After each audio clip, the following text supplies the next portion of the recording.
అనేది మైక్రోబాక్టీరియా ట్యూబర్క్యులోసిస్ వలన వచ్చే అంటువ్యాధి. ఈ క్షయక్రిములు ఊపిరితిత్తుల్లో ప్రవేశించి శ్వాసకోశ క్షయవ్యాధిని కలగజేస్తాయి. గాలి, ఈగలు ఈ వ్యాధికి వాహకాలుగా పనిచేస్తాయి. ప్రత్యక్ష స్పర్శ, పాలు, కలుషిత ఆహారం ద్వారా కూడా ఈ వ్యాధి సంక్రమిస్తుంది. ఊపిరితిత్తులు ఈ వ్యాధి బారిన పడతాయి. ఊపిరితిత్తులకు కాకుండా ఇతర శరీర భాగాలకు సోకే క్షయను ఎక్స్ట్రా పల్మనరీ టీబీ అంటారు. ఈ వ్యాధికి సంబంధించి మరిన్ని వివరాలు ఇప్పుడు తెలుసుకుందాం.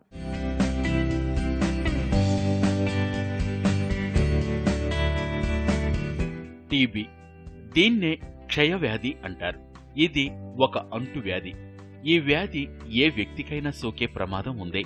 ఈ వ్యాధి సోకిన రోగి బహిరంగంగా దగ్గినా, తుమ్మినా వ్యాధికి కారణమైన సూక్ష్మ క్రిములు గాలిలో వ్యాపించి చుట్టుప్రక్కల ఉన్న ఏ వ్యక్తులైనా ఈ క్రిములను పీల్చుకుంటే వారికి ఈ వ్యాధి సోకే అవకాశాలు ఎక్కువగా ఉంటాయి. ఈ వ్యాధి సోకిన వారికి 3 వారాలకి పైగా దగ్గు, కఫం, సాయంత్రం, రాత్రి వేళల్లో జ్వరం, బరువు తగ్గటం, ఆకలి తగ్గటం లాంటి లక్షణాలు కనిపిస్తాయి. ఈ వ్యాధి సోకిన భాగాన్ని బట్టి వ్యాధి లక్షణాలు మారతాయి. ఈ లక్షణాలలో ఏవైనా 3 వారాలకు మించి విడవకుండా ఉంటే ఆ వ్యక్తి దగ్గరలో ఉన్న డాట్స్ టీబీ కేంద్రాన్ని సందర్శించి కఫం పరీక్ష చేయించుకోవాలి. శరీరంలో ఎముకలు, కీళ్లు, లింపు గ్రంథులు, మెదడు పొరలు, మూత్రపిండాలు మొదలైన భాగాలకు ఈ వ్యాధి రావచ్చు.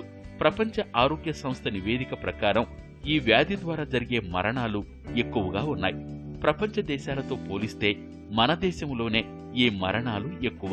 క్షయవ్యాధి సాధారణంగా అత్యధిక జన సమ్మర్దం ఎక్కువగా ఉన్న చోట్లలో నివసించే వారిలో, మురికివాడల్లో నివసించే వారిలో అధికంగా ఉంటుందని పరిశీలనలో వెల్లడైంది. మైకోబాక్టీరియం ట్యూబర్క్యులోసిస్ అనే బ్యాక్టీరియా ఇన్ఫెక్షన్ వలన ఈ టీబీ వస్తుంది.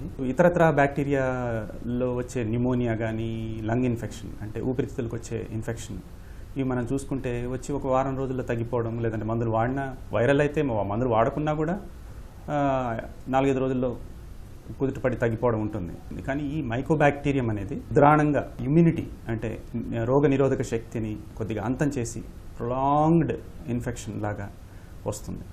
అయితే ఈ మైకోబాక్టీరియం ట్యూబర్క్యులోసిస్ అనేది ఎలా వ్యాపిస్తుంది అని చూస్తే యూజువల్గా గాలిలో యొక్క తుంపెరలాగా దగ్గు వలన ఒకరి నుంచి ఒకరి తెమడ, ఒకరి నుంచి ఒకరికి గాలిలో స్ప్రెడ్ అవడం ఒకటి.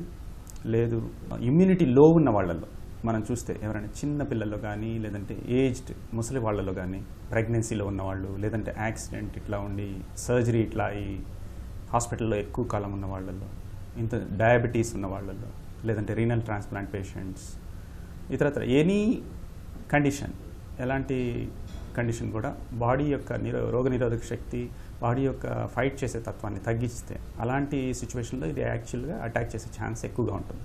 కాబట్టి ఎవరైనా కూడాను యూజువల్గా ఫస్ట్ సైన్ 2 వారాలకు మించి దగ్గు ఉండి ఇతరత్ర కారణాల వలన వస్తుందనేది తేలకుండా ఇలా ఉంది అంటే మనము దీన్ని సస్పెక్ట్ చేసి పల్మనాలజిస్ట్తో చూయించుకోవాల్సిన అవసరం ఉంటుంది. టీబీ సోకిన వ్యక్తి క్రమం తప్పకుండా పూర్తి మోతాదులో మందులు వేసుకున్నట్లయితే పూర్తిగా నయం చేసుకోవచ్చు. క్షయరోగి క్రమం తప్పకుండా ఆపకుండా కనీసం 6 నెలల పాటు మందులు వేసుకోవాలి. కొంతమంది రోగులకు సంవత్సరం పాటు మందులు ఇవ్వవలసి ఉంటుంది. వైద్యులను సంప్రదించిన తరువాతనే వారి సలహా మేరకు మాత్రమే మందులు వేసుకోవడం ఆపేయాలి. చిన్నపిల్లల్లో ఈ వ్యాధి రాకుండా బీసీజీ టీకాను ఇస్తారు. ఈ వ్యాధి నిర్ధారణకు మాంటెక్స్ పరీక్ష చేస్తారు. క్షయవ్యాధికి DOTS directly observe treatment short course చికిత్స చేస్తారు. మనం అది ఇమ్యూనిటీ ఎలా ఉంది అని చెక్ చేయడానికి ఒక స్కిన్ టెస్ట్ చేస్తాం, మ్యాంటో అనేది. అది కూడా one of the sensitive test. We do it for tuberculosis. Sputum test అంటే ఉమ్మిలో టెస్ట్ చేయడం. రెండవది ఎక్స్రే. మూడవది వెయిట్ లాస్ అది ఉన్నప్పుడు సిబిపి ఈఎస్ఆర్ చూస్తాం. యూజువల్గా క్రానిక్ ఇన్ఫెక్షన్ ఉన్న వీళ్ళల్లో ఈఎస్ఆర్ అది కూడా చాలా ఎక్కువగా ఉంటుంది. ఈ టెస్ట్లు ఇతరత్ర ఇలాంటి టెస్ట్ చేసిన తర్వాత మనం కొలిక్కి రావచ్చు. వాటిల్లో ఇప్పుడున్న కాలంలో ఎక్కువగా మనము ఎండిఆర్, ఎక్స్డిఆర్ అని కూడా వింటున్నాం. అంటే ఎండిఆర్ అంటే multi drug resistance tuberculosis, XDR అంటే ఎక్స్ట్రీమ్ డ్రగ్ రెసిస్టెన్స్ ట్యూబర్క్యులోసిస్. ఇవి కూడా ఉండే టీబీ పేషెంట్లలో ఒక 10% ఈ విధంగా మందులకు తలొగ్గక రెసిస్టెన్స్ డెవలప్ చేసుకొని ఒక కొలిక్కి రాకుండా, అంటే ఎక్కువ కాలం మందు తీసుకోవాల్సిన అవసరం రావడము, అవి ప్రాణాంతకం కూడా మారే ఛాన్స్ ఉంటుంది. కానీ నార్మల్ టీబీ రెగ్యులర్గా ట్రీట్మెంట్ వాడితే పూర్తిగా తగ్గిపోతుంది. నవడేస్ ఏంటంటే రీసెర్చ్ ప్రకారం చూస్తే 6 నెలలు మినిమం, తర్వాత పల్మనాలజిస్ట్ యొక్క అసెస్మెంట్ మీద యూ వుడ్ ఎక్స్టెండ్ దాట్. ఎందుకు, ఒక్కొక్కరు ఒక్కో విధంగా రెస్పాండ్ అవుతారు కాబట్టి 6 నెలలు minimum. 4 drugs world health organisation has prescribed. దాని ప్రకారం మనం మందులు వాడతాం. ఫస్ట్ 2 months 4 డ్రగ్స్, తర్వాత 4 నెలలు 2 మందులు. ఈ విధంగా ట్రీట్మెంట్ పూర్తిగా 6 నుంచి 9 నెలల వరకు మందులు ఖచ్చితంగా ప్రతిరోజు తీసుకోవాల్సిన అవసరం ఉంటుంది. టీబీ సోకిన రోగి దగ్గేటప్పుడు నోటికి అడ్డు పెట్టుకోవడం, దగ్గినప్పుడు వచ్చే కఫం ఒక పాత్రలోనికి పట్టి కాల్చివేయడం, ఎక్కడ పడితే అక్కడ ఒమ్మకుండా జాగ్రత్తలు తీసుకోవడం, చిన్నపిల్లలకి బీసీజీ టీకా ఇప్పించడం, కఫం పరీక్షలు చేయించి మందులు మానకుండా వాడేలా చర్యలు తీసుకోవటం లాంటి జాగ్రత్తలు పాటిస్తే ఈ వ్యాధికి దూరంగా ఉండవచ్చు. క్రమం తప్పకుండా ఆపకుండా క్షయవ్యాధి మందులు తీసుకున్నట్లయితే ఈ వ్యాధి పూర్తిగా నయమవుతుంది. క్షయరోగి తమ ఇష్టానుసారం ఎటువంటి ఆహారమైనా తీసుకొనవచ్చు. ప్రత్యేకమైన ఆహార పథ్యములంటూ ఏమీ లేవు.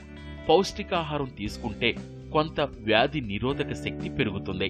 ఫలితంగా రోగి ఈ వ్యాధిని ధైర్యంగా ఎదుర్కోవచ్చు.